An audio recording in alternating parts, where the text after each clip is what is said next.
Hi, everyone. Welcome to another episode of The Successful Woman's Mindset.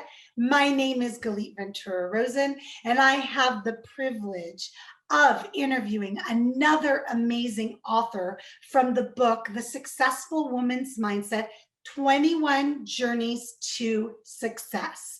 I'm excited that I have the beautiful Fariba with me today. Welcome.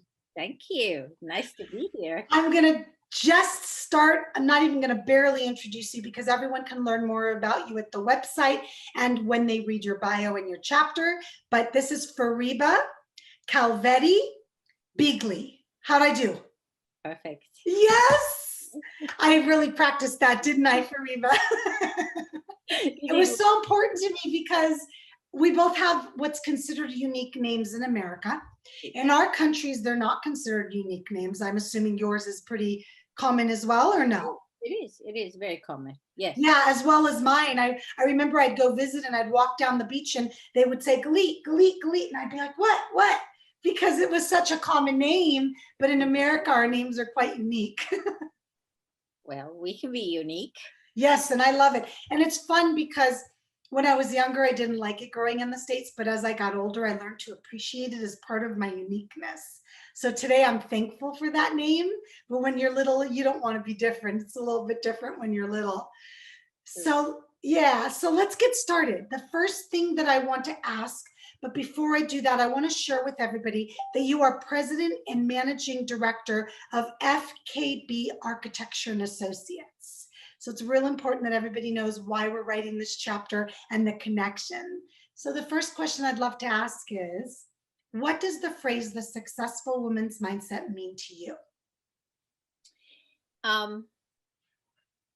Different people measure success in different ways. In my eyes, success is what you intend to do and how you go about achieving it. To me, every intention that I put in and follow through and find the steps to get to that point determines the degree of my success. So if I say I'm successful in making a meal, that means I have intended to make this meal and then I've gone through the process and make it happen. In my own life, I've intended to do different things, set goals, and it hasn't always been easy to achieve those goals, but I have been able to reach them so far. I love that each woman I ask this question to has such a unique answer and so different, because I do believe that this means something different for each person. And that's why I'm so excited about this book with 21 different chapters, 21 different women. We have from age 29 up to the 60s and such different fields and interests. And I love the word that you used, and I want to talk about that a little bit more. You used the word intentional, intended. Intentional. Will you share a little bit more for anybody that's listening or watching? Well, they might ask you, Fariba, well, what do you mean I have to be intentional about the things that I want to succeed at? In my opinion, being intentional means that you make a goal and a commitment to what you're doing. It's not happenstance. It doesn't just happen to you. You make it happen. It's taking ownership in your own actions. It's being responsible for everything you do. Things don't happen to you. You make them happen. It's living by design. It's, being the architect of your life. This is the program. This is my design. And these are the steps and the phases that I have to go through to get there. I live my life the way I practice my architecture. I set guidelines and goals, programs, we call them in architecture. And then I examine different ways to get there.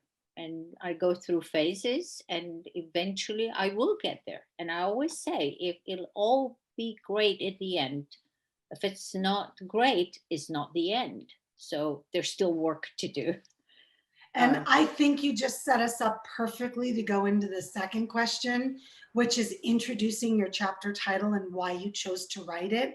So your chapter title is Neuro-Architecture and an Intentional Life, which I love the explanation you just gave about intention, and you described it and compared it to your passion, which is architecture.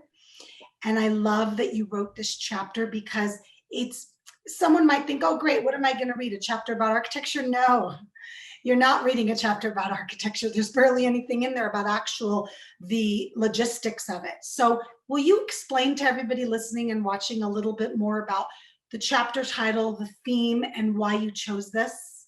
Yes. First of all, I have to say it was really hard for me to do this. It was a journey, wasn't it? It was a journey, and I so appreciate your patience and hanging in there with me and guiding me through Well, it. it turned out great. Go do it, do it, do it. Because it was personal. It is personal. Everybody's life is personal to them. For me, it was a journey to get here. Everything that I've done in my life, I've done with a purpose to do better by me and all those around me. Every day I make that choice. It's a choice I make, and it's what I do.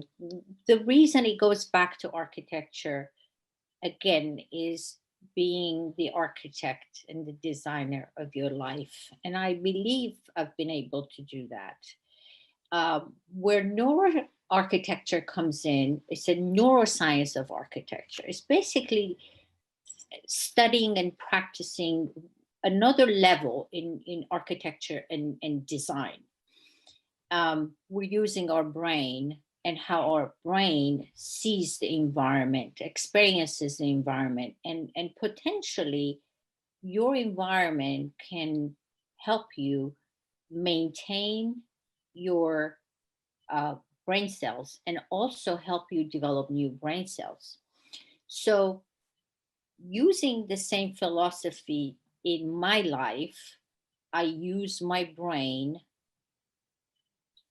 to help my life to get to the next step, to achieve what I need, exercise the brain to get to the next goal, whatever that goal may be. You know, we all have different days, good days, bad days. Some days the goal is just get through the day. Some days the goal is just, design the most amazing thing you can design.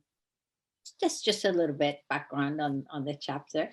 I love it. And I love how you incorporate in the chapter your passion for architecture, but also the things that you've gone through in your life, your own personal journey that really you have learned to live an intentional life. So let's talk about that part of the chapter for a minute.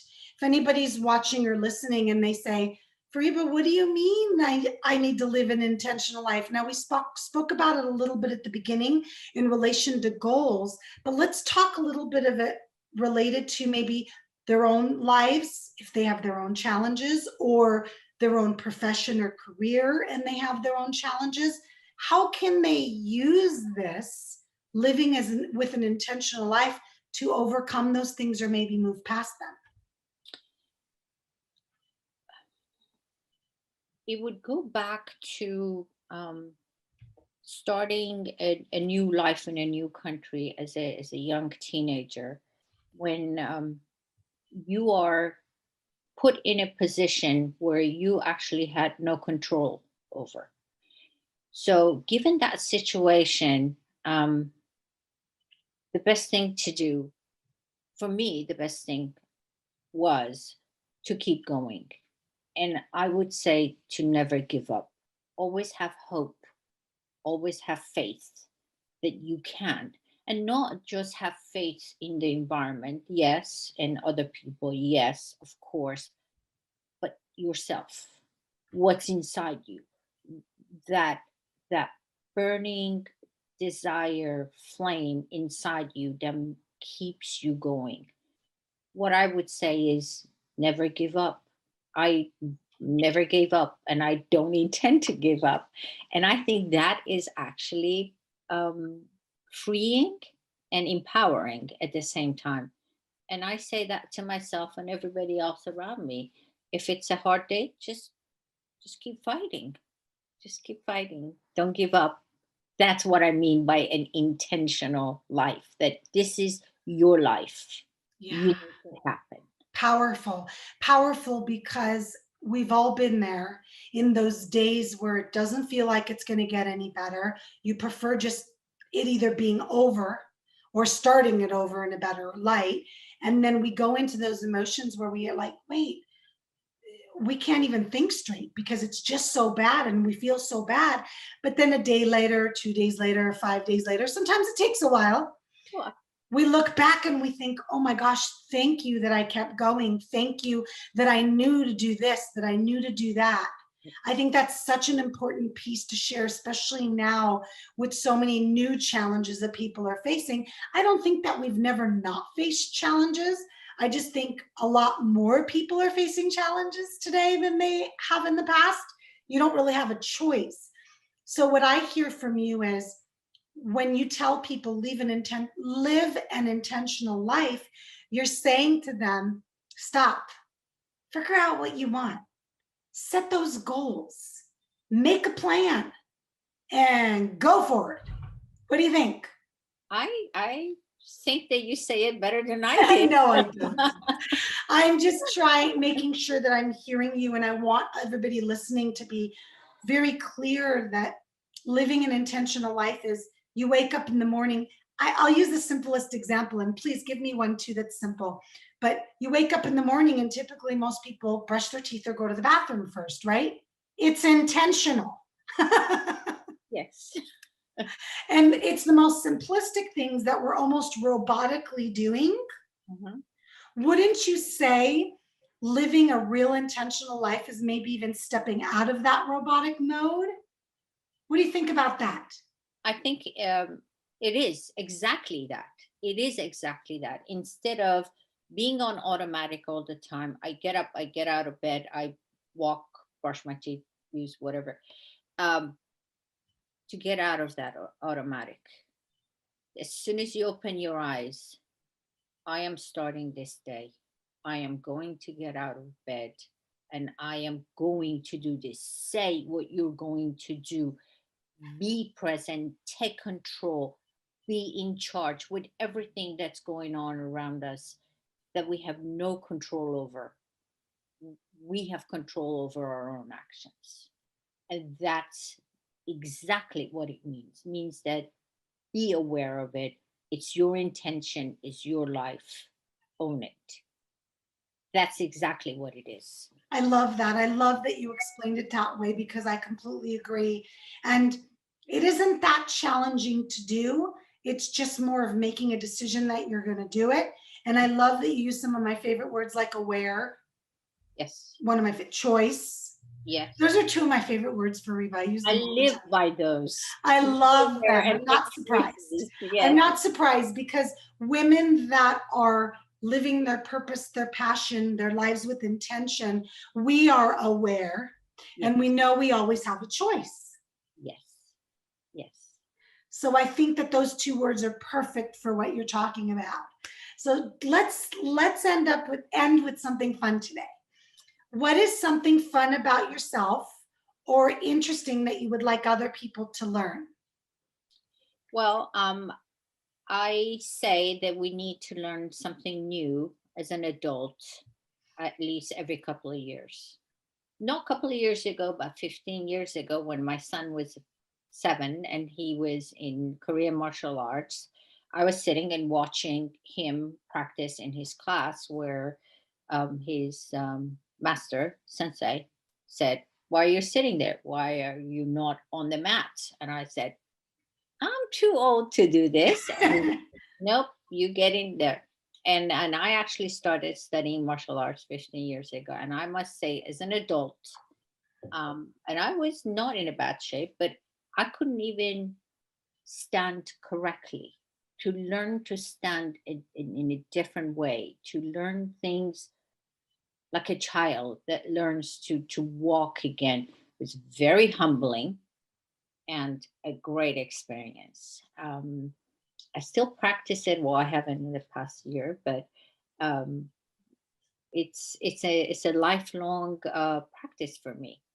Um, learning something new, learning something new, martial arts, tennis, music, paint.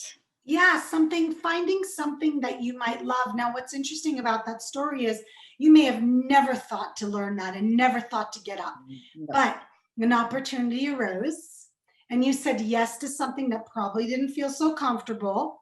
no, it was very uncomfortable. And look at the experience you've had because of it. I think I'm a stronger person because of that. I think that that's great. I think it's a great example for those listening and watching to understand that sometimes that one thing in front of you that you would say no to 100 times, but you said yes to, can make such a big difference in your life.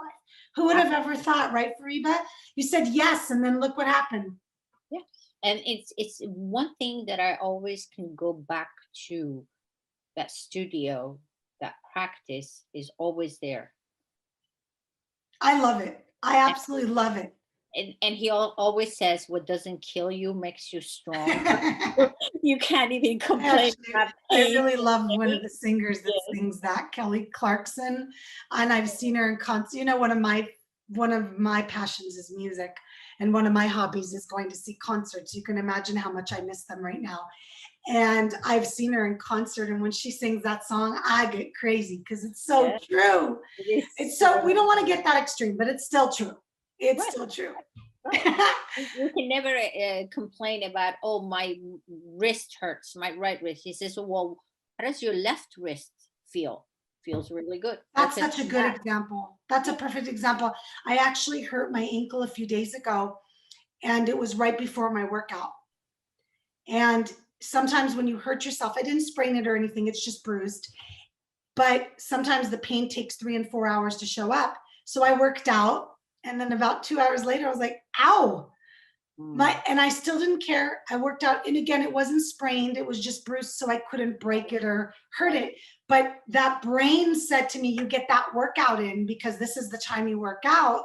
And I pushed myself through it. So it's a perfect example to what you're saying. You just kind of find a way. Right. Yeah. It made you stronger. Yeah, I love it. What is a way or ways that people that are watching and listening can get a hold of you if they want to learn more about working with you? I would love for everyone to visit my website first, www.fkbarchitecture.com. My phone number, 562-706-0220, which is also on my website. And my email is there as well. So I would love to hear from everyone about what they think about architecture, brain, love with, intention, life. Perfect, perfect. So anybody that's watching or listening that's interested in learning more about Fariba, the information will be on the website as well as in the book. We want you to make sure that you grab the book, The Successful Woman's Mindset, 21 Journeys to Success. The fabulous Fariba has her chapter in there with 20 other women, and you will learn so much. You can grab that at thesuccessfulwomansmindset.com, as well as at Amazon or any online retailer. My name is Galit. I appreciate you being with me today, Fariba, and being a part of this book. Thank you. I appreciate being here. Thank you. And anybody that is interested, please continue to watch all these fabulous interviews or listen through iTunes to the podcast for The Successful Woman's Mindset. Thanks, everybody. Thank you.